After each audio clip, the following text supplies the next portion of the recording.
When it comes to training, the glutes are a part that is completely undervalued by men and maybe something overrated by women. They would come to be like the opposite of the chest, where the gym bros work too much and the gimps is too little. In this video I'm going to show you that you don't need one routine of 4 or 5 exercises only for glutes, which with the good, you will work them through a combination of exercises excellently while also you work the rest of your legs and the core too, because that's the magic from the lower part of our body.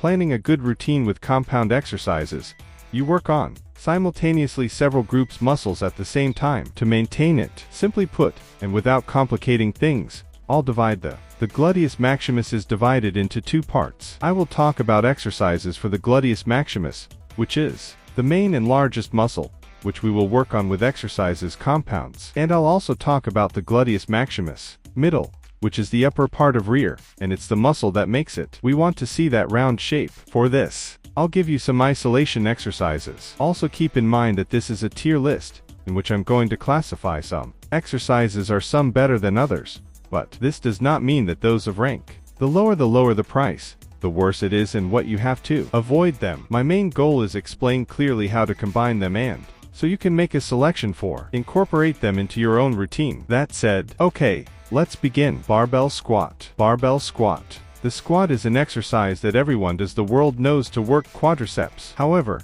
it is an exercise. Excellent multi-joint work, lower body in general, and one of the parts that work most indirectly are the gluteus maximus. And this occurs over everything when we do a squat, deep in which we achieve a maximum muscle stretching, something that with other exercises, such as the hipthrust doesn't happen because there are fewer. I'm not a big fan of recommending this route, the free squat, because it's not easy for everyone. Furthermore, the explanation I just gave varies depending the person, because depending on the size of your bones, if you have a femur, or the tibia longer or shorter, or the height of your heels, depending on personal factors may vary results. So it's an exercise. It's great that I'm putting it in the ground, but additionally, if you do a squat in SMH machine, you can move your feet forwards to give more emphasis to gluteus maximus, and how the rack will guide you. You will be able to maintain good stability, which, that's what I think many people struggle with.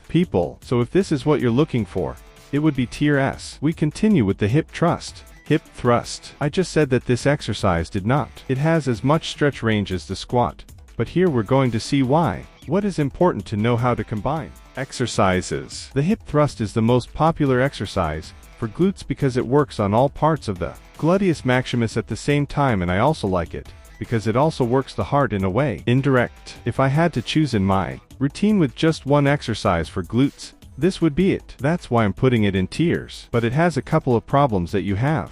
Things to keep in mind. First, if you do at home with dumbbells, or if you do bridges glute exercise, because you don't have a bench, it might be okay if you're a beginner, but sooner or later, as long as you continue, as the dumbbell progresses, its weight increases, it's going to fall short. Then, if you do with a bar, it's a better option, but for some, it causes pain or discomfort in the hips, even if you use a cushion. And the last option is to do it in machine, which for some reason is where I've seen more different models of machines, really, and depending on the machine model can be perfect or completely garbage. If it's a machine with weight on both sides, it might be okay, but if the weight goes in only one side, whichever one, the machine is a little old and it is miscalibrated, you'll notice how it affects you tilt towards the heavier side. Then, if you have a full backup, then it's great. But if the support isn't, well, exercise becomes a chestnut. That's why hipthrust is a excellent exercise, highly recommended, but keep in mind to do it in a way that you can have a good technique. We will always look for the legs in an angle of 90 degrees or less, maintaining flat feet and a straight torso with the under tension, avoiding bending the lower back. Now we'll move on to the part glute kick. Upper. The glute kickback on a cable machine. It's a very good exercise in isolation of the gluteus. The main negative that what it has is stability. To stabilize yourself you can use a bank, or directly onto the machine as you go better. Just keep in mind that find a way in which you are stable, and have good technique. Once position the pulley at the height of your knees, more or less. You can lean your torso slightly to be more comfortable, but try not to lean forward too much. Remember that we're looking for stability, and the main error that many people make the mistake of moving their leg completely vertical to emphasize better on the upper part of the buttocks. It seeks to make a diagonal, an abduction hip. However, one option that abductions in a machine I think it's better to use a machine of abductions. While seated, we will have better stability, and although don't use both legs at the same time. Don't worry. It's an exercise in isolation as good as a kick. And an important point that not many they take into account tilting the piece slightly forward. This posture, it will give us a greater stretch in the muscle. It is also true that it can vary depending on the person because of the structure of the bones. So play yourself and find your position in the that you feel works best muscle, always moving between the 90s 45 grams. And finally, an exercise a key that I like to include as leg day reinforcement, which new ones work several muscles at the same time, strides. But depending on how you do it, they are very good buttock support strides. There are many types of different strides. You can do them still in place in a controlled manner.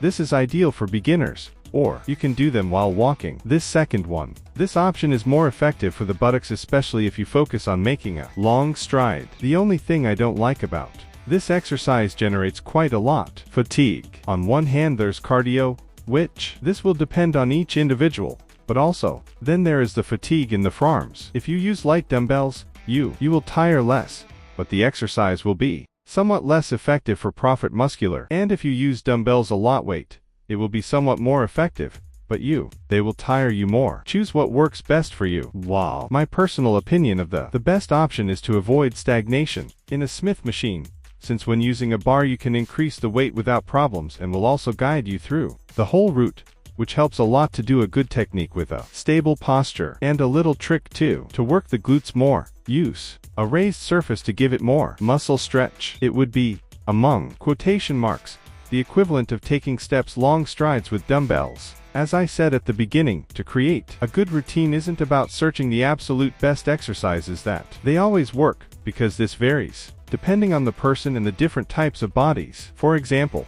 something that your bones have a big influence on the gym and that can't be trained. The important thing is that learn about the different options of the exercises that are available so you understand the basics of each one. You're not going to get a doctorate in all exercises of gym. You just see little by little. Experiment for yourself. Think about it. If you already enjoy going to the gym and it's part of your routine, day by day, you will continue to go to training all the rest of your life. So no, you're in no hurry to learn everything all at once. Remember to subscribe so you don't miss anything, and see you at the next. Bye.